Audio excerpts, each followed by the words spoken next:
علیکم ورحمۃ اللہ وبرکاتہ۔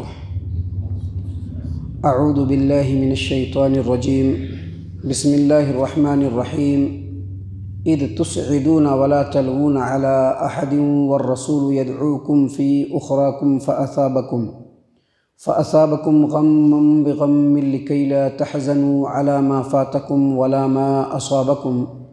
واللہ خبیر بما تعملون۔ اور وہ وقت بھی یاد کرنے کے لائق ہے جب تم لوگ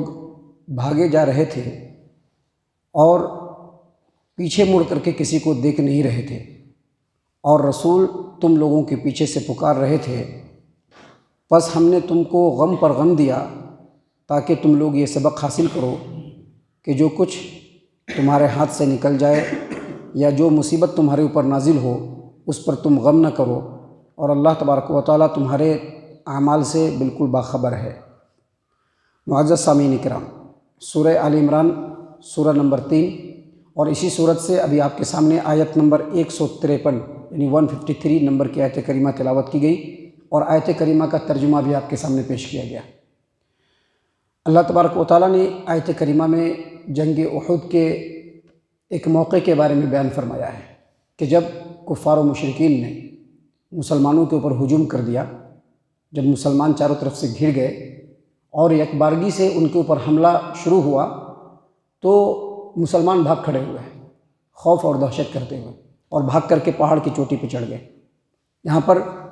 اذ تسعدون ہے، اذ تسعدون، جبکہ حافظ ابو جعفر ابن جریر طبری رحمہ اللہ نے تفسیر الطبری کے اندر امام قتادہ اور دیگر اماموں کے بارے میں بتلایا ہے کہ انہوں نے یہاں پر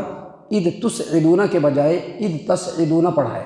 اذ تسعدون۔ اس کا مطلب یہ ہے کہ تم لوگ بھاگ کر کے پہاڑ پہ چڑھ گئے۔ معزز سامعین کرام، اللہ تبارک و تعالیٰ نے یہاں پر بیان فرمایا ہے کہ اس وقت کو یاد کرو کہ جب تم لوگوں کے اوپر یک بارگی میں حملہ ہوا تو تم لوگ بھاگ کھڑے ہوئے، ولا تلوون علی احد،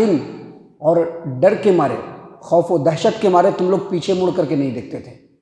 اتنی تیزی سے بھاگ رہے تھے کہ پیچھے مڑ کر کے نہیں دیکھتے تھے۔ اللہ تبارک و تعالیٰ نے آگے فرمایا والرسول یدعوکم فی اخراکم، اور رسول تمہارے پیچھے سے تم کو پکار رہے تھے، یعنی تم لوگ ایسا بھاگے کہ رسول اللہ صلی اللہ علیہ وسلم کو بھی پیچھے چھوڑ دیے، اور آپ صلی اللہ علیہ وسلم پیچھے سے پکار رہے ہیں، لوٹو، دشمنوں سے ڈرو نہیں، دشمنوں کے اوپر آ کر کے حملہ کرو۔ معزز سامعین کرام، حافظ ابو جعفر ابن جریر طبری رحمہ اللہ نے تفسیر الطبری کے اندر اس آیت کریمہ کی تفسیر میں امام سدی کی تفسیر کو بیان فرمایا کہ اس وقت کو یاد کرو کہ جب دشمنوں نے تم لوگوں کے اوپر یکبارگی میں حملہ کیا تو تم لوگ ڈر کے مارے ایسے بھاگ کھڑے ہوئے کہ تم لوگوں نے رسول اللہ صلی اللہ علیہ وسلم کو ہی پیچھے چھوڑ دیا، اور رسول اللہ صلی اللہ علیہ وسلم پیچھے سے تم لوگوں کو پکار رہے ہیں، الیہ عباد اللہ انی رسول اللہ، بندو، اے اللہ کے بندو کہاں بھاگ رہے ہو، میں یہاں پر اللہ کا رسول ہوں، تم لوگ بھاگو نہیں، آؤ۔ معزز سامعین کرام، اللہ تبارک و تعالیٰ نے آگے فرمایا فَأَصَابَكُمْ غَمًّا بِغَمٍّ لِكَيْ لَا تَحْزَنُوا عَلَى مَا فَاتَكُمْ وَلَا مَا أَصَابَكُمْ، یعنی جب اس طرح کے حالات بنے تو اللہ تبارک و تعالیٰ نے تم کو غم پہ غم دیا، غم پہ غم دیا۔ یہاں پر غم پہ غم دیا مطلب کیا ہے؟ ایک غم کے بدلے میں دوسرا غم دیا، مطلب یہ کہ تم لوگوں نے نبی صلی اللہ علیہ وسلم کی نافرمانی کر کے رسول اللہ صلی اللہ علیہ وسلم کو تکلیف پہنچائی، تو ٹیمپروری شکست دے کر کے ہم نے تم لوگوں کو تکلیف پہنچایا۔ اس کا دوسرا مطلب یہ ہے کہ کئی غم دیے،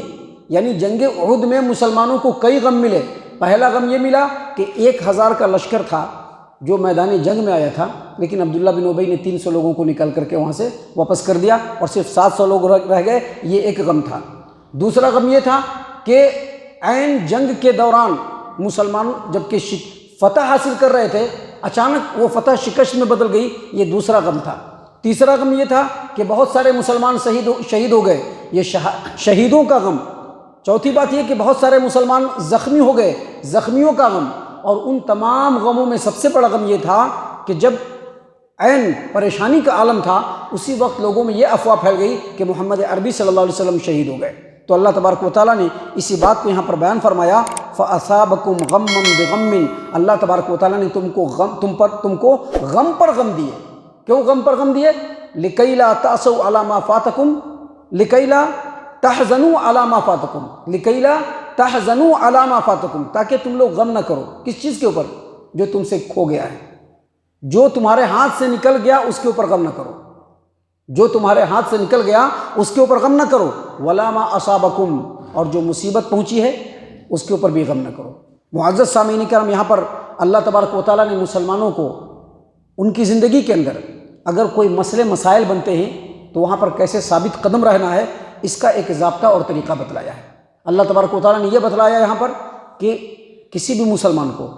یا کسی بھی انسان کو کوئی مصیبت پہنچتی ہے، کوئی تکلیف پہنچتی ہے، اس کا علم اللہ تبارک و تعالیٰ کو پہلے سے ہوتا ہے۔ کوئی بھی مصیبت پہنچتی ہے، کوئی بھی تکلیف پہنچتی ہے، اللہ تبارک و تعالیٰ کی مرضی کے بغیر نہیں پہنچتی ہے۔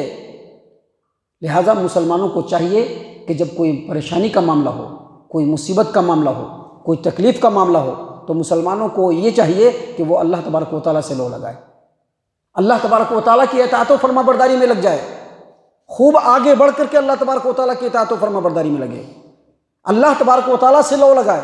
کیونکہ جب اللہ تبارک و تعالیٰ سے لو لگائے گا تو اللہ تبارک و تعالیٰ اس پریشانی کو دور کر دے گا۔ یہاں پر یہ بھی بتلایا گیا ہے کہ ایک مسلمان چاہے اس کے اوپر کتنی ہی مصیبت کیوں نہ پہنچے، وہ ہر حال میں معتدل ہوتا ہے۔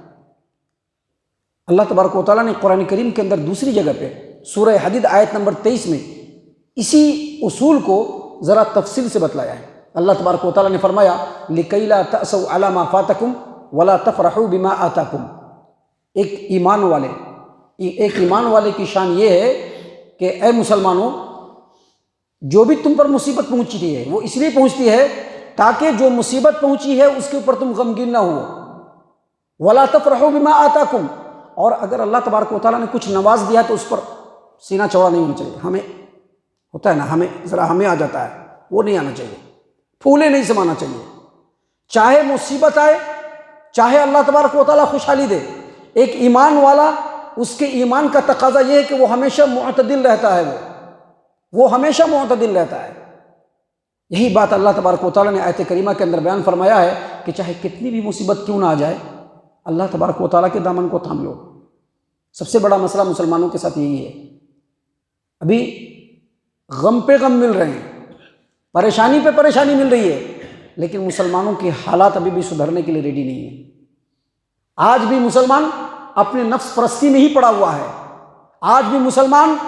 اپنی جسم پرستی میں ہی پڑا ہوا ہے، اپنے سماج پرستی میں ہی پڑا ہوا ہے، قوم پرستی میں ہی پڑا ہوا ہے۔ مسلمانوں کو آج کے ڈیٹ میں اتنی مصیبت پہنچنے کے بعد بھی اللہ تبارک و تعالیٰ سے لو لگانے کے لیے مسلمان تیار نہیں۔ آپ صرف اس مسجد کو چھوڑ دیجئے، آپ اس شہر کے مسجدوں کو آپ جا کر کے دیکھ لیجئے، اس شہر میں بھی نہیں، اس شہر کے علاوہ جو دوسری شہریں ہیں اس میں اس وقت جا کر کے مسجد کو دیکھ لیجئے، پورے بھارت میں جا کر کے آپ مسجدوں کو دیکھ لیجئے، فجر میں مسلمانوں کی نیند نہیں ٹوٹتی ہے، کیونکہ نیند ٹوٹنا بڑا مشکل ہوتا ہے، نیند ٹوٹنا بڑا مشکل ہے۔ نیند اتنی پیاری ہے کہ اللہ تبارک و تعالیٰ سے لو لگانے کی فرصت نہیں ہے۔ فجر کا وقت جو ہے وہ نیند میں، اور باقی جو وقت ہے وہ کام میں جائے گا،